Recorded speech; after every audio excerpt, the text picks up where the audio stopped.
কয়েকদিন আগে গলা চেপে ধরেছিল, 999-এ কল করায় পুলিশ এসে ধরে নিয়ে গেছে। আবেগের কারণে আমরা অনেক সময় আমাদের ইনটুশন বা সহজাত বোধকে অবহেলা করি। যখনই আপনার সঙ্গীর প্রতি শারীরিক বা আবেগিক টান অনুভব করবেন, তখন এটি করুন। এটি আপনার অবচেতন মনকে সংকেত দেবে, দ্য চ্যাপ্টার ইজ ক্লোজড। বিয়ে করেছে, এখনও গলা শুকায়, সুযোগ পেলে স্ত্রীর সঞ্চয়ে হাত দেয়। মানুষ যখন অস্থির থাকে তখন সে আবেগিকভাবে অরক্ষিত থাকে। সে সময় সে ইমোশনাল বাউন্ডারি রক্ষা করতে পারে না, সবসময় ভুল সঙ্গীর ফাঁদে পা দেয়। আসসালামু আলাইকুম। আমার অনারারি কাউন্সেলিংয়ের 20 বছরের জীবনে অনেক ছেলে অনেক মেয়েই এসেছে রিলেশন থেকে বেরোতে চায়, কিন্তু ভুলতে পারছে না। ব্যাপারটা যে কতটা গুরুতর হতে পারে সেটা আমি সে সময় বুঝিনি। রিসেন্টলি নিউরো সায়েন্স এবং সাইকোলজি নিয়ে পড়াশোনা করতে গিয়ে দেখলাম বিষয়টা গুরুতরই বটে। রিলেশনশিপ টার্মিনেশনের পর ব্রেনের মধ্যে কনস্ট্যান্ট রুমিনেশন চলতে থাকে। একটা উদাহরণ দিই, প্রবাসী এক নারী একদিন আমাকে ফোন করলেন। তার হাজব্যান্ড একজন অ্যাবিউজিভ, চিটার, ড্রাগ এডিক্ট, গ্যাম্বলার, কি না। তো বললাম, তাহলে কি করতে চান? বলছে ছাড়তে চাই, আবার ছাড়তে চাইও না। কয়েকদিন আগে গলা চেপে ধরেছিল, 999-এ কল করায় পুলিশ এসে ধরে নিয়ে গেছে। এখন অ্যাবস্টিনেন্স অর্ডার চলছে। আমি বললাম, আপনি কি আরও ভাবতে চান? আমতা আমতা করতে লাগলো, বাচ্চার বাবা, ছাড়ি কিভাবে? বললাম, তাহলে তার সাথে বসেন, সমস্যা নিয়ে কথা বলেন। বলছে কোনো লাভ নেই, 16 বছরের বিয়ে, একই রকম দেখছি সবসময়।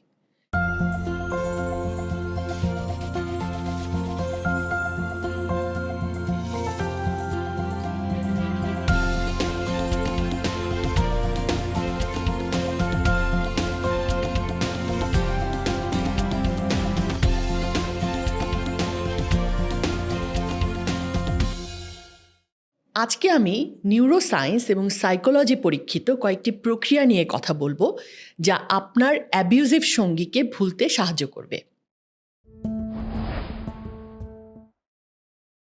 আমি একটা সহজ ফিল্টারিং টেস্ট দিচ্ছি, যা দিয়ে আপনি নিজেই যাচাই করে দেখতে পারেন যে আপনার সঙ্গী আপনার জন্যে সঠিক মানুষ কিনা। এমনকি ভবিষ্যতেও কেউ আপনাকে প্রপোজ করলে এই 3টি প্রশ্ন দিয়ে বুঝতে পারবেন সে আপনার যোগ্য সঙ্গী কিনা। প্রশ্ন 1, সে কি আমাকে অনুপ্রাণিত করে?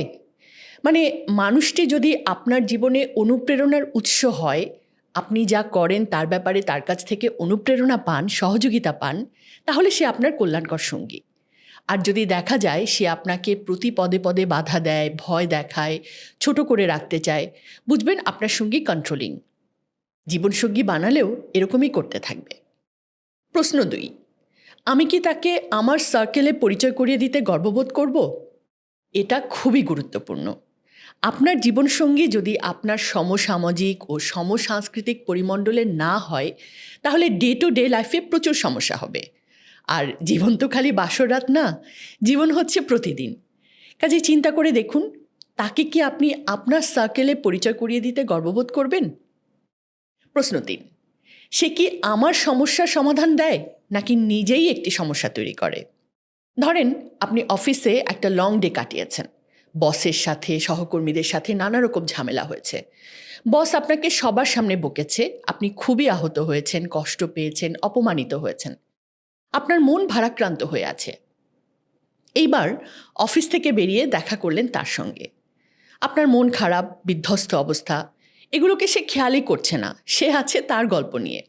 এক পর্যায়ে আপনি তাকে অফিসের ঘটনাটা বললেনই, কিন্তু তারপরও তাকে খুব একটা সমব্যথী মনে হলো না। উল্টো সে আপনাকে দোষারোপ করতে লাগলো, তোমার অগোছালো স্বভাবের জন্য এমনটা হয়েছে। একটু পরে সে আপনার সাথে চোটপাটি করতে লাগলো, তোমার বস তোমাকে বকেছে, তুমি আমার কাছে এসে কেন মুখ কালো করে আছো? আমার দিনটা যে কত খারাপ ছিল তা কি জানতে চেয়েছো? বোঝেন অবস্থা। আমি একটা কাপলকে চিনতাম, তাদের অবশ্য বিয়ে হয়েছে। ছেলেটা সবসময় মেয়েটার কাছে এসে গলা শুকোতো, তার কাছে কোনো টাকা নেই, ল্যাপটপ কিনতে হবে, মোবাইল কিনতে হবে ইত্যাদি। মেয়েটা সরল মনে তার টিউশনির সব টাকা উজাড় করে দিত তাকে। আমি বলেছিলাম বিয়ে করো না, এই খাসলত বিয়ের পরেও থাকবে।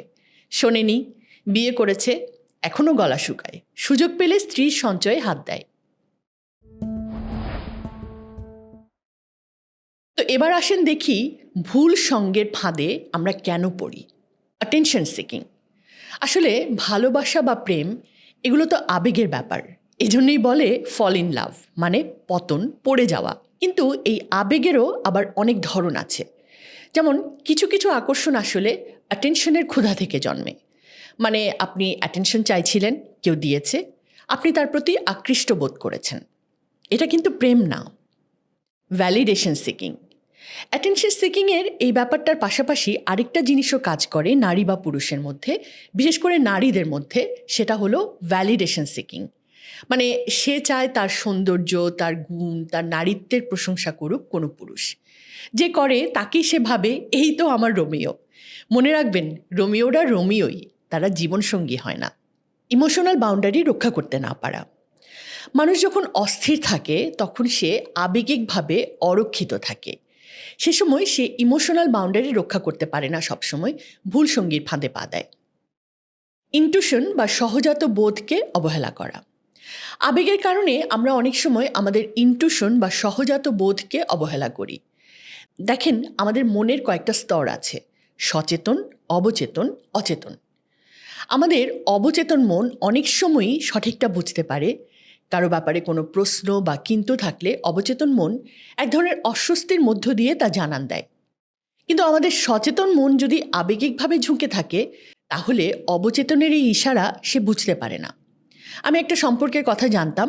ছেলেটা স্বার্থপর, ভোগী ধরনের, মেয়েটাকে সে তার স্বার্থের জন্যই ব্যবহার করে। মেয়েটা সেটা বোঝে না তা না, কিন্তু কিছু সময় বিরতি দিয়ে দিয়ে ছেলেটা যখন তাকে দামি রেস্টুরেন্টে নিয়ে যাওয়ার অফার দেয় বা দামি দামি গিফট দেয়, মেয়েটা তখন ভাবে, আচ্ছা ক্ষতি কী, আমাকে তো ফিল করে। বা আমার একঘেয়ে নিস্তরঙ্গ জীবনে মাঝে মাঝে সে কিছু রং নিয়ে আসে। সে ভুলের ফাঁদে পা দেয়। আসলে একটা কথা আছে, অযোগ্য মানুষের সংজ্ঞা সস্তা হতে পারে, কিন্তু তার শেষ রক্ষা অনেক সময় খুব দামি হয়ে দাঁড়ায়। এটা মনে রাখবেন। ইন্টেলেকচুয়াল ও ইমোশনাল ফ্লার্টেশন। কিছু কিছু সম্পর্ক ঠিক জৈবিক বা শারীরিক আকর্ষণের চেয়েও আবেগিক বা মানসিক হয়। এটাকে বলে স্যাপিওসেক্সুয়ালিটি। এসব ক্ষেত্রে দুজনের মধ্যে বুদ্ধিদীপ্ত কথাবার্তা, টেক্সটিং এর মধ্য দিয়ে আকর্ষণের জন্ম হয়, এবং ভুল সঙ্গ হলে এটাও বিপজ্জনক। সীমানার ধীর পতন। কিছু কিছু সম্পর্ক থাকে, শুরু হয় খুব নিরীহভাবে। নারীটি বা পুরুষটি আপাতত এতে কোনো বিপদ দেখতে পায় না, এক ধরনের ফলস সেন্স অফ সিকিউরিটি। কিন্তু ধীরে ধীরে এখানে বাউন্ডারিটা মিশে যেতে থাকে। হয়তো ছেলেটা ইন্টেনশনালি করে, আর মেয়েটা তার জানালা খোলা রাখে, ভাবে অল্প একটু হাওয়া আসবে, কিন্তু ঢুকে পড়ে ঝড়। কল্পনা বনাম বাস্তবতা। কোনো এক সকালবেলা ঘুম থেকে উঠে ফোন দেখার আগে, মানে সেদিন ফোন আপনি 2 ঘন্টার আগে ধরবেন না। বসেন, কাগজ কলম নেন। কাগজের একপাশে লিখুন আপনার সঙ্গীর কোন কোন দিক আপনার কাছে আকর্ষণীয় লাগে। এবার আরেক পাশে লিখুন কোন কোন দিক আপনার অপছন্দ, বা সে কেন আপনার জীবনসঙ্গী হওয়ার উপযুক্ত নয়। এবার অযোগ্যতার তালিকাটা আবার পড়ুন এবং নিজেকে প্রশ্ন করুন, আমি কি একজন সফল মানুষ হিসেবে এরকম একজন মানুষকে আমার পাশে পরিচয় করিয়ে দিতে পারবো?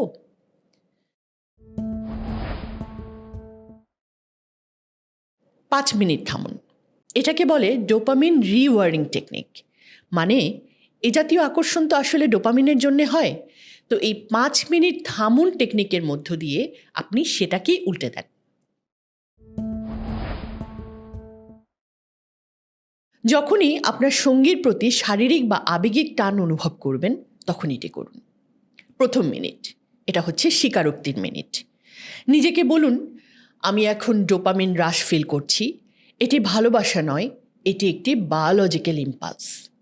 2য় ও 3য় মিনিট, এটা হচ্ছে শারীরিক পরিবর্তনের সময়। সাথে সাথে জায়গা পরিবর্তন করুন। 1 গ্লাস ঠান্ডা পানি খান বা মুখে ঠান্ডা পানির ঝাপটা দিন। ঠান্ডা পানি আপনার ভেগাস নার্ভ, মানে হার্টের সাথে ব্রেনের সংযুক্তি যে স্নায়ুর মাধ্যমে, সেটাকে শান্ত করবে। 4র্থ ও 5ম মিনিট, এটা হচ্ছে আপনার উচ্চতর লক্ষ্যকে পর্যবেক্ষণ করার সময়। আপনার জীবনের লক্ষ্য অর্জনের জন্য পরবর্তী ছোট কাজটি, যেমন একটি ইমেইল লেখা বা ব্যায়াম করতে শুরু করা, এটা করতে পারেন। 5 মিনিট পার হলে দেখবেন সেই তীব্রতা অনেক কমে গেছে।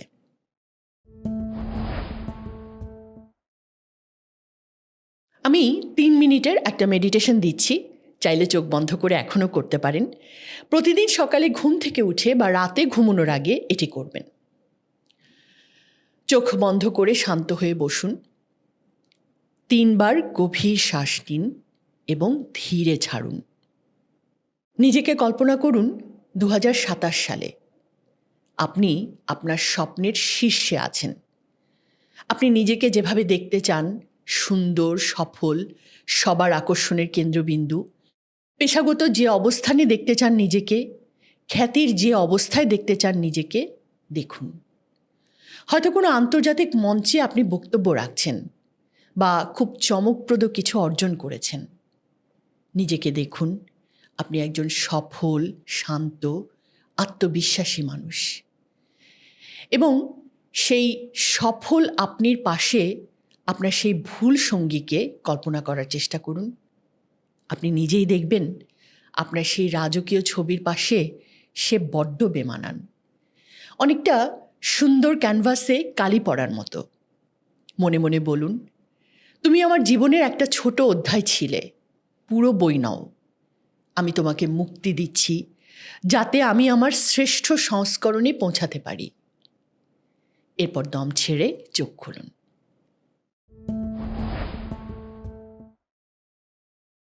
আপনাদের সম্পর্ক নিয়ে যত কিছু মনের ভেতরে আছে সব কিছু একটা কাগজে লিখুন। কোনো কিছু সেন্সর করবেন না। লেখা শেষ হলে কাগজটি ছিঁড়ে ফেলুন বা পুড়িয়ে ফেলুন। এটি আপনার অবচেতন মনকে সংকেত দেবে যে দ্য চ্যাপ্টার ইজ ক্লোজড। আপনার মস্তিষ্ক যখন আপনার সঙ্গীকে নিয়ে ফ্যান্টাসি শুরু করে তখন সে কেবল ভালো অংশটুকু দেখায়। আপনাকে জোর করে সেখানে কুৎসিত সত্যটা যোগ করতে হবে।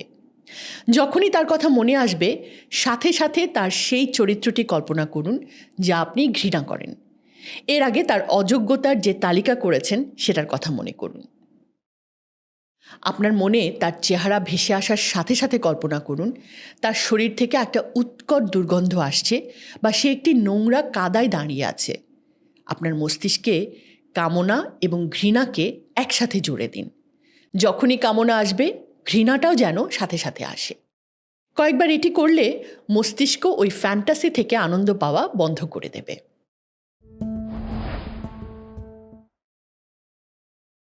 তবে মেডিটেশন বা ভিজুয়ালাইজেশনের এই চর্চাগুলো করতে গিয়ে যদি কোনো অসুবিধা বোধ করেন তাহলে সাথে সাথে বন্ধ করে দিন এবং কোনো থেরাপিস্টের সাথে কথা বলতে পারেন। আমাদের সাথেও কথা বলতে পারেন। সবচেয়ে ভালো হয় যদি আমাদের ফ্রি যৌথ মেডিটেশনের প্রোগ্রামগুলোতে কিছুদিন চর্চা করে নেন। আসলে ভুল সম্পর্ক, আবেগ, আকর্ষণ, মোহ বা কামনা, জীবন এগুলোর চেয়ে অনেক অনেক অনেক বড়। আবেগের দরকার আছে, কিন্তু not at the cost of আপনার শান্তি, সাফল্য, আধ্যাত্মিক প্রশান্তি। ভুল হতেই পারে, কিন্তু বুদ্ধিমান ভুল বোঝার সাথে সাথে তা থেকে বেরিয়ে আসার প্রক্রিয়া শুরু করে দেয়, আর বোকারা তা বয়ে বেড়ায়। সিদ্ধান্ত নিন আপনি কোনটা হবেন। ভালো থাকবেন সবাই, ইনশাল্লাহ সব সম্ভব।